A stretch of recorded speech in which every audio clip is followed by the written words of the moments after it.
इथे इथे बसलेले प्रत्येक कार्यकर्ता हा घरोघरी गेलाय, रक्ताचं पाणी केलंय, लोकांना समजून सांगितलंय।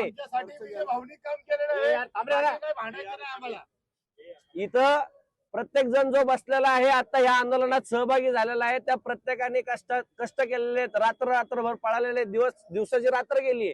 आणि हे करून सुद्धा आम्ही जर असमर्थ ठरत असेल लोकांपर्यंत हे पोहोचवायला की आमचा अनुक्रमानिका आता 2 नाहीये 3 आहे, तर ह्याचा त्रास कुणाला होणार आहे? त्या सर्व मतदारांना होणार आहे ज्यांना आम्हाला मतं द्यायची आहेत। आणि त्याचा सगळा फायदा त्या उमेदवाराच्या पदरात पडणार आहे ज्यांनी त्या लोकांपर्यंत पोहोचले नाहीत। आता उमेदवार भाजपचे आहेत, प्रसिद्ध आहे, त्यांचं नाव घ्यायची मला गरज नाहीये, पण हे आमचं सगळं केलेल्या कामाचं फलित एखाद्याला आयतं देण्याचं सगळं षडयंत्र आहे। तर पैशावरच चालणार असेल तर पैसे देऊ, मागा ना। असे पत्र देऊन काय GR द्यायला, ह्यांचं काय करायचं? 5 मिनिटांसाठी तुम्ही कोणाची तरी उमेदवारी रद्द करता आणि स्वतः 3-3, 4-4 दिवसानंतर परत जे तुमच्या नजर चुका झाल्यात त्या दुरुस्त करता।